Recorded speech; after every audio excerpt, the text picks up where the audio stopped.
All right. Well, welcome here, friends. Great to have you here. If you're new with us, my name is Paul, and I have the privilege of being a lead pastor here. And with me, joining me today is Lynn, my friend, and also executive director with Sons and Daughters, one of our Serve Local ministry partners, and a longtime attender of Lakeview. So welcome here, Lynn. We are so glad to have you join in. Thank you. Good morning, everybody, and I'm really glad to be here and be part of this conversation. So great. And I'm looking forward for you to contribute. Your ministry operates at the heart of the justice conversation, and I'm truly grateful for you and for Sons and Daughters. And I'm excited to have you guide us as we explore what it means to walk the way of Jesus as we look at justice, specifically through your experience and ministry at Sons and Daughters. Now, just before we fully jump into this teaching on justice, I also recognize, this is our third week into this conversation, that justice just raises a variety of thoughts, emotions in many of us in different ways. And in today's world, both locally and globally, conversations about justice are often associated with specific, some ideological movements, social movements, politics. There's just so many things that justice in this conversation is connected and associated with. So as we jump in, if you're new with us or if you've been tracking for the last few weeks, it's just good to admit the things that rise up in us, the assumptions that come up in us in this conversation. Maybe the joys, they're like, finally we're talking about this, or maybe frustrations, like, this again? Why are we talking about this? And so it's important to name what's happening in us when we hear stories and we hear people share about their experiences and their ministries in regards to justice.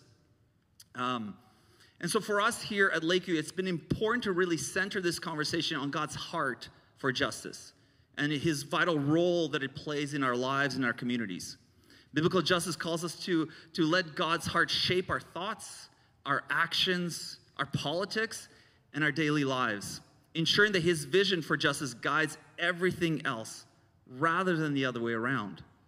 So this can be very sensitive and convicting conversation, but I'm convinced at the same time it's really empowering and exciting conversations for those of us that follow Jesus.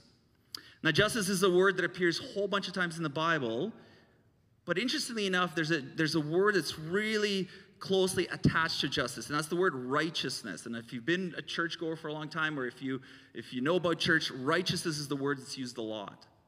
But righteousness, what it means in the context of the biblical justice narrative is that pursuit of right relationships. Pursuit of right relationships with God, with others, and creation.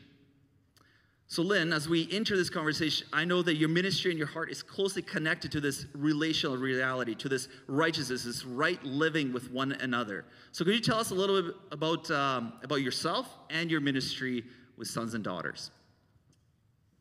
Yeah, sure. I mean, I think a lot of people here know me, know our story. My family's here. We've been part of Lakeview for a long time. We served many years in Africa and part of Hands at Work in Africa. And as we came back from Africa, we're from Saskatchewan, but we recognized in our city, like, there is a crisis here in our child welfare system, where the number of families that are breaking down in our city and the number of kids that are apprehended, have nowhere to go, that number keeps going up, and we don't have enough safe spaces in the city for those kids. So that's a crisis that's here. And, Sons and Daughters is really a response to that, to say, what is the unique thing that we, as the church body in this city, in this province, are called to bring into that situation?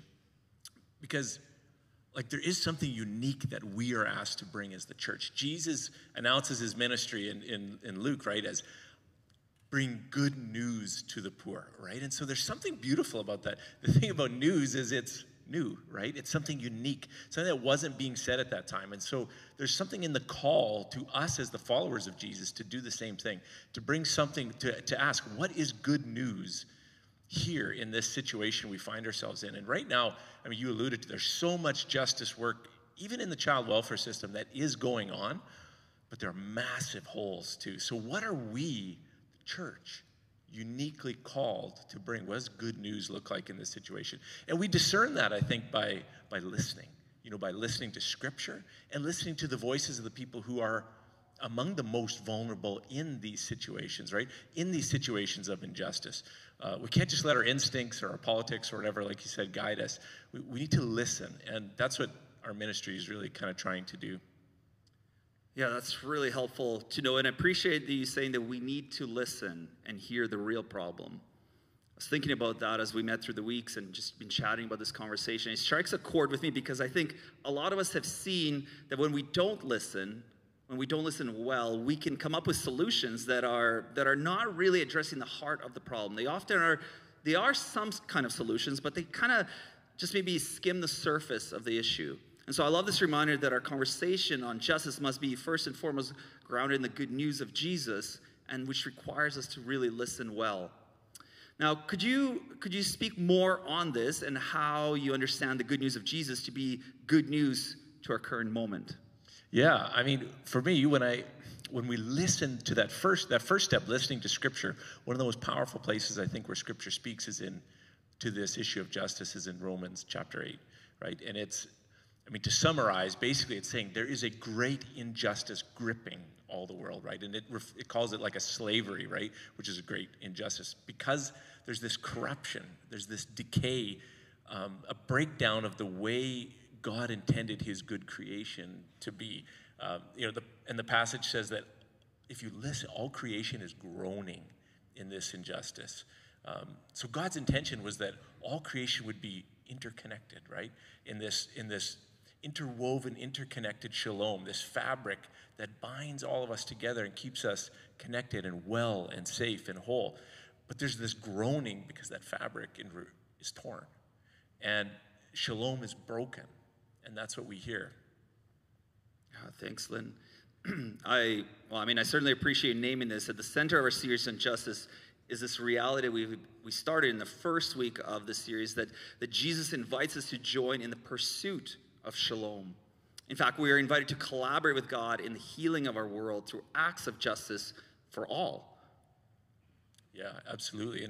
And to join God, we have to properly understand what it is, what's the wound or the problem that God is trying to heal. That's crucial, right? And so that's why we need to be listening outside ourselves. We listen to Scripture, like I said, and we listen to others, so we can calibrate our response towards the right direction. Otherwise, we might be busy working, thinking we're working for justice, but we're moving in the wrong direction. And so when you put together what Scripture is saying, which we've just kind of touched on, and alongside what those suffering the most injustice are saying, you're going to hear that the issues of injustice get framed much more in terms that are relational. Yeah, it's interesting you say that. Relational. Oh, that's good. Say more on that. Say more on that. So we're material people, right? Which is not a criticism. That's just life. Our culture, our time, our way. We're material people, and so we assume when we think about great injustice like poverty, for example, that it's all, we think about the material elements of that. But there's been really good work done by organizations like the Chalmers Center and the Center for Study of Social Policy, and their work shows that people in poverty don't actually use material words really to describe their situation. They use these much more relational terms. When you listen, you hear people using terms like shame, inferiority, powerlessness. So shame, I'm not good enough. I'm not good, period. Inferiority, I'm less than. Powerlessness, I don't have power to change. I don't have influence to change relationship. These are relational things, and this is what we need to calibrate our response towards, right? We're talking about a decay of these things that were meant to hold us together and keep us well and connected. And it's really, you see it in the breakdown of three primary things, and that's our relationship with God, our relationship with ourselves, and our relationship with other people. And those three are interconnected, right? Like our relationship with God was intended to give us that sense of who we are, of belovedness and safety in Him. And in turn, that sense of wellness in ourselves was meant to flow out in our relationships, healthy relationships with others. But the decay, the breakdown of that chain causes a great fracture, and it brings a ton of pain. We hurt ourselves, and we hurt others. the material needs out there are real. It's not to be ignored. They matter, and we need to engage in material responses, absolutely. But on its own, it's not effective. And I think we've all experienced, maybe feel a bit of that. Yeah, I'm glad you bring that up. This topic is honestly very close to my heart. In fact, much of my own preaching and teaching often goes back to the creation story, as it's essential for understanding the God story that we are part of, to understand what has gone wrong, to understand the intention behind it. So I appreciate you really naming it, because that's close to how I think and view our understanding of God and who he is and the story we're in. So with that in mind, Lynn, can you help us understand how this ties into your ministry? Yeah, sure. I mean, the reason we work the reason I work in family breakdown in the area of displaced children is not because I have some big interest in it or a background in it. I was drawn into it because I believe if you look at the most significant downstream issues in our society here in Saskatoon and Saskatchewan, the majority of them are connected by a thread back to child welfare, to the foster care system. Lines running back from issues in prisons, homelessness, addictions, right? Sex trafficking, you've got these threads leading back here. It's a crisis situation, and it's crucial for the church to look not just at the downstream issues that it's causing, but to come upstream and look at the situation. Okay. You just said majority of the problems are connected to each other through the foster care system. Say more on this. Yeah, the people have used the terms like pipelines running from the foster care child welfare system up to these issues, right? And when you get into it, you realize nearly every person involved in the situation, I say that it's like they're bleeding, like invisible wounds bleeding, right? And these are relational wounds, people who've been abandoned, neglected, hurt, rejected. And these are the wounds that are underneath driving situations of tough behaviors, addictions, breakdown again of parent to child relationship, because these cycles happen because the way we're treated is how we treat others. Right. There's an example I'm thinking of. There's a couple of our volunteers were matched up with a mom, and she had lived a life of severe pain, rejection, lots of stuff. She had never been parented, and now she had a child, and she was trying to parent that child, and they were matched up just to encourage and support her and walk with her, and she was doing that.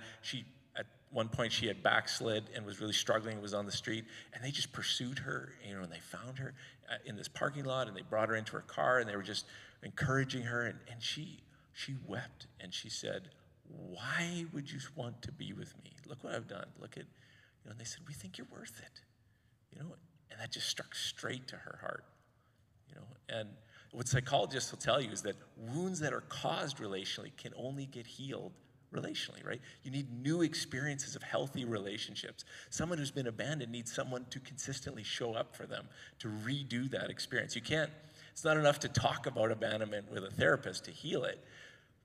They need the experience of somebody showing up.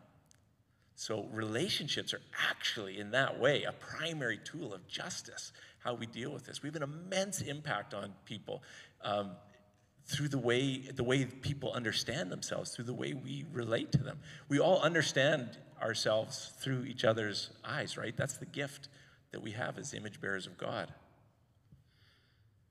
Yeah, it's as you share all these things, of course, lots of things are popping up in my mind, and I'm sure with a lot of us as we hear these stories of relationship and the story of mom and the pursuit of care despite of whatever situations we find ourselves in. And for me, it's no surprise Jesus, when he declares the greatest commandments, and people are like, what should we do? What's the greatest commandment? And he summarizes all these laws that the Israelite people had into two, right? Like love the Lord your God with all your heart, your mind, your soul, your spirit. And then they said, but then he emphasized the second, equally important: love your neighbor as yourself. At least that's the picture that I I have showing up as you share about this relational reality. Love your neighbor as yourself. Yeah, and you could see in our experiences in nature, in life, how God has wired us for that. One of the things psychology tells us, and neurology is that, it says it really authoritatively, that the we have a physical impact on one another through our relationships. For me, I learned, I don't have a background in this stuff, so it had a huge impact on me when I learned this. We see it so clearly in the development of babies. When a baby is born, if the parents that receive them are attentive, right, it affects the physical shape and architecture of the baby's brain. So a child cries, the parent responds, right? The tone of voice, the softness of touch, and those positive responses to the child's need, they stimulate a chemical in the brain that opens up development of the child's brain in these upper regions of health and growth and curiosity, and it grows the child. But if the opposite happens, if that child has need and the response of the parent is not attentive, if it's not positive, if it's not warm, actually it stimulates a different kind of chemical in the child's brain. And this child cries, and this happens over and over and over, and it literally shapes a different brain in the child. We have scans of this. This is concrete. The impact is physical, but it's not just physical. It also shapes the way that child thinks about himself or herself, right? If the parent has responded well and loving, the child gets a positive message about who they are, that sense of self. I must be good. I must be important. I must matter to the people around me. This place I'm coming into, it must be a safe world. Whereas the child who doesn't have that gets the opposite message. Maybe I'm not good. Maybe I'm not okay here. Maybe the people around me aren't safe. And you can imagine the different kid that gets launched into the world from that situation. And it's literally the relationship that has made that impact. It's significant. It's really significant. So it's a picture, I think, in a sense, of the impact of the tear in that shalom fabric, that decay, when those relationships decay, and impact of what it actually means, how it plays itself out in our lives. I mean, I have read some of those studies and followed up some of it in my education as well, and it's an amazing mystery to even wrap our minds around how fearfully and wonderfully we are created for each other and with each other. And then this pursuit of shalom through justice is deeply rooted in rightness of relationships. It's actually deeply hardwired in us that seeks the welfare of one another. Yeah, that's right. And so those impacts in it, the way we impact each other when we hurt each other relationally, like I said, through scripture and through science, through experience, we can see those things can be healed, because the same dynamic plays out in that child as it does in an adult. But the thing is, the wound that was caused by relationship has to be healed by relationship, right? That's how it happens. So yeah, as adults, we still come to understand ourselves through the way others interact with us. Like, I form a belief of who I am based on how you see me. I see you seeing me. And that sends all kinds of messages to me about myself. It happens on a very subconscious level, but it's very, very impactful. Kurt Thompson, who's a psychiatrist, researcher, author, Christian, has really taught me a lot about this. And he has a quote that says, I'll read it here. For years, he says, mental health professionals taught people they could be psychologically healthy without social support. That, quote, unless you love yourself, no one else will. The truth is, you can't love unless you've been loved and are loved. The capacity to love cannot be built in isolation.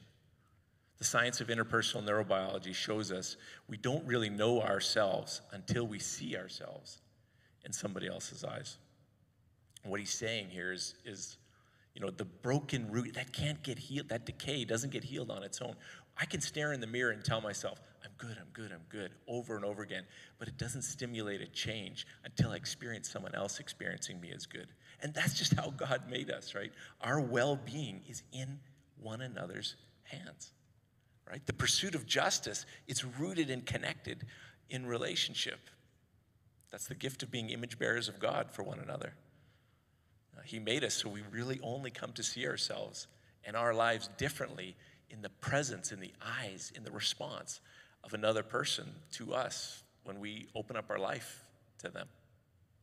Yeah, that's so helpful. And of course, as you speak again, I just keep thinking of how we have rooted this series in experiences, in stories, in ministries that are working with the vulnerable.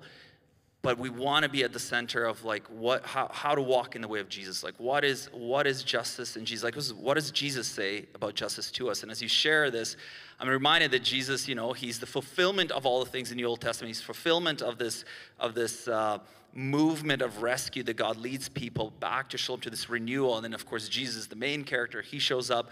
All these kind of things. He fulfills all the commands, and then he says this new command. As you share this, it just keeps coming to mind. He says, a new command I give you, love one another as I have loved you. So you must love one another. By this, everyone will know that you're my disciples if you love one another. And it feels, honestly, that's what you're getting at as you share about these relational wounds and how we're wired to step into them together. Totally. I'm just thinking of a story, an experience that I've had as I know we're coming to the end of our time. Is it okay if I share? Yeah, that'd be great. So in Sons and Daughters, really the only thing we offer, we have events, we have all kinds of, things we invite people to, we gather, we bless people, but really all we offer is ourselves.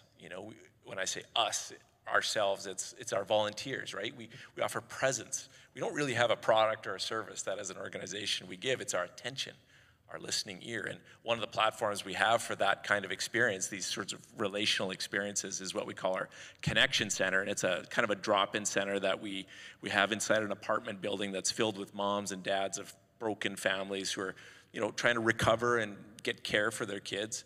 It's a community of people in a really raw situation. And so we come into this connection center. When we started it last year, it was like, we're really just, like I said, offering ourselves and our volunteers. We didn't know how it was going to be received, but it's been amazing. The response of people in the building, in the community, the place is packed. And there's this one young guy who loves to come in there, and he's been coming in, and he loves to play card games. And I'm the worst at card games. I just didn't grow up with it, I guess, but maybe I just don't have that skill. But while we play, so I play with him, though, because it's a place that we can connect. And while we play, we chat, right? And cards is, in a way, perfect because we're not, like, face-to-face. We're sort of side to side, and, awkwardly, we're sitting around a coffee table, and he's here, and I'm here, and we're just sort of playing our card game. And I'll start often just, I'll share a little something a bit vulnerable about myself. As it's appropriate, then I'll start to ask him something about his life, where he grew up, do you have siblings, and he started to open up to me and share. And, he lived on the street for a really long time. He's been in without getting into it all, just lots of really, really tough circumstances, a lot of these wounds that we've talked about here. He's been in jail more than once, and he's explained to me, exactly what his financial crime was, and, how it all got there. And sometimes he's sharing some seriously outrageous stuff, but I make sure I don't drop my jaw when he's sharing it, right? I just listen. I make sure I turn a little bit toward him so he knows I'm present. I'm there with him, right? And I don't want it to be too intense, but as I listen, my work is I'm putting, some of his outrageous stories in the context of his life and how he grew up and the rejection he suffered, some of the choices he's made, some of the way he's treated people in the context of how he's been treated. They don't seem so outrageous anymore as I listen to that. And in fact, it kind of starts to make sense. His life, to me, adds up. And I can see that as he's sharing with me, he's watching me watch him, right? He's paying attention to me in the way that I'm reacting to his stories. I can see, he's experiencing his life through me in the way I respond to it, my reactions to his life. And so I make sure that I'm saying things to him like, yeah, I can actually see why you did that, or why that happened, or yeah, that makes sense. I'm not lying to him or condoning things that are totally wrong. The other day I was like, that's good. Actually, what you did there was horrendous. That was a terrible, terrible idea. Don't ever do that again, right? So I'm honest with him, but I can honestly say to him, those things that have made you feel, giving you a picture of who you are as really negative, actually they make a lot of sense in the context of your life. I'm learning. I can empathize with him, right, without condoning or agreeing with everything that he's done. And as I do that, as I listen and I receive him, and I'm still there for him and I'm present to him, what's happening is that his view of himself is actually changing. It's becoming a little bit less bad, right? He's got a little bit more dignity. There's a little piece of that decay that's slowly starting to heal through our connection and our relationship. And I know it's not a silver bullet, and it's not going to change to a fairy tale ending of his life like that, but it is something sacred. there's something just and necessary in that response. And that's part of the unique thing, I think, as a church that we're called to. And that's kind of our dream as sons and daughters. Wow, thanks. Well, thank you for sharing that, Lynn. I mean, there's just so many things as we chatted through the weeks, and then just even today, there's so many things you can share and talk about. And but I love you rooting us in this importance of relationships, importance of seeing one another, knowing each other's names, hearing each other's stories, and but I'm certain a lot of us. I have heard more because I've been tracking with you a bit more and talking about this, but I'm sure there's lots of us that have many questions. And I just would say we can't fit everything in the relational conversation on justice in a Sunday morning, but we will be having a workshop next Sunday after the service. There'll be lunch provided, so we'd love for you to join in. If there's things sparking in you, and if you're like, really, relationships, like just sitting across from somebody, chatting with somebody could make a difference, hearing their story, I'd love for you guys to join in and ask more questions in that. This has been just such a helpful way for us to root ourselves in the conversations. And honestly, as we talked over the weeks and as you're talking now, the quote that Kurt introduced us in the first week keeps coming back in my mind. And this is so poignant for this relationship conversation. And if you're new with us, the quote was by Gustavo here, and it said, "You say you care about the poor, then tell me what are their names." I mean, how else can we learn somebody's name unless we invest into a relationship, unless we're able to sit across from somebody and hear their story without, being moralistically imposing ourselves or dropping our jaw and going, "I can't believe you did that." Now, to be fair, there's maybe times to say that, "I can't believe you did that," but just to get to know somebody and to feel safety and presence. I'm so thankful that you have that you brought us to this space and to this conversation, and we will continue it. We'll continue next week. We'll be concluding, and we'll be going through our workshop. But of course, this conversation brilliantly brings us to communion, doesn't it? Throughout this month, we have been inviting our community to partake in communion each Sunday. And in these times of the Lord's Supper, we invite one another to examine our lives before God, to examine our relationships with one another, with ourselves, and with God. And honestly, Lord's Supper it's meant to be it's center of our worship. It's meant to be this common space of unity.